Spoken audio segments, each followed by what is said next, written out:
Okay, let's try one last thing. Now, I've already shown you a few things, and I admit I had a hand in them. I can take some credit for them. But this one comes down to you. In fact, not just you, it comes down to your imagination. This will work or not work based on how strong your imagination is. Now, along with the deck of cards, we're also going to use a blindfold. Now, don't worry. At first you can see it's a fancy, very fancy paper blindfold. I'm not going to blindfold you. I'm actually going to blindfold the pack.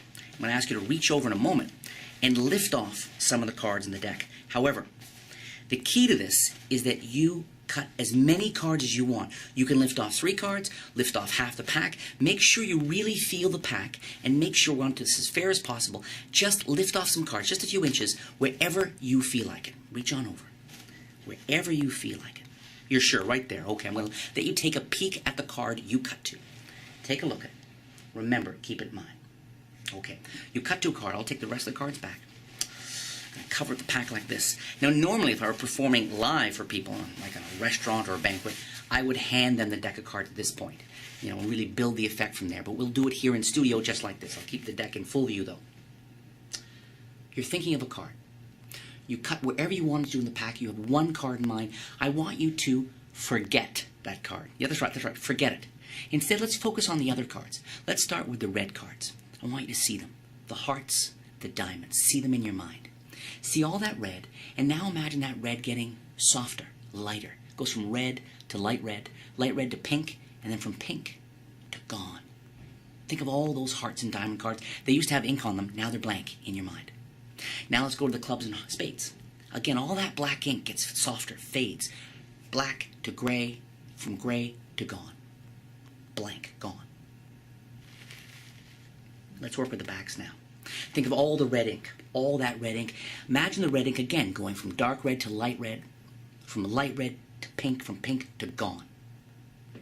Now I ask you to focus on every card but your card. I want you to see right there. Well, that's already promising. Right there. A blank. A blank. In fact, my guess is, and I trust you here, that, yeah, as I thought you would, every single back of the card, they're all blank. Now let's take a moment to look at the faces. Oh, yeah, look. Blank, blank, blank, blank. All blank. Every single card. Except for one card, which I'm pretty sure is the one card you had in mind. And what makes this such a strong closing effect, apart from the drama, apart from they can cut the pack anywhere they want, what makes it so strong is at this point I can hand out literally every single card in the pack, and they can be closely examined. Reputation-making magic is about images. It's one of the keys to really creating magic that people will hold on to in their brains for a long time. Images. And this image alone, I mean, lay people have never even seen a single playing card. It's clearly a playing card with the corners and that's blank on both sides. This is a strange thing. If they found this on the sidewalk and picked it up, they wouldn't know it was a playing card. But they would know that it seems strangely glossy, that like there's something a little odd about this. The fact that you have an entire pack at the end that you can hand out, this image alone, when they unwrap the paper napkin, because I always have them do it at the end, and I don't always use a paper napkin, incidentally. You can use a paper napkin. I've used a sheet of newspaper. I've also borrowed a sweater from someone and just draped the sweater, if it's not too thick, skiing sweater. If it's just a light sweater, or someone's jacket, even can drape it over, they can cut the pack through that. So you can incorporate that. It's one of these things that has a lot of flexibility. I've done this close-up, done this stand-up, because this, again, I mean, you can see this from probably, certainly 100 yards away. You can see the cards are totally blank. And the gesture, the action of handing the cards to somebody reads and communicates to everybody in the space, no matter how many people are there, that the cards somehow are blank and now can be examined. Everything is copacetic. It's real. The magic, the mentalism, it's real. This is a combination of magic and mentalism, of course, because what happens is magical, but the whole thing happens in their brain. And I really focus on that. It's so much fun. As a closer, this is just like very hard to beat, because it takes all the focus from you and puts it on them, puts the onus on them. They do everything. And the core to this, the inspiration behind this whole effect, was this force. That there's a technique involved with this, very old idea, that not a lot of magicians know. Because what you need to know, though, as magicians, as someone considering using this, is first, there is literally no real sleight of hand, number one. Number two, the pack works with any poker-sized deck in the world.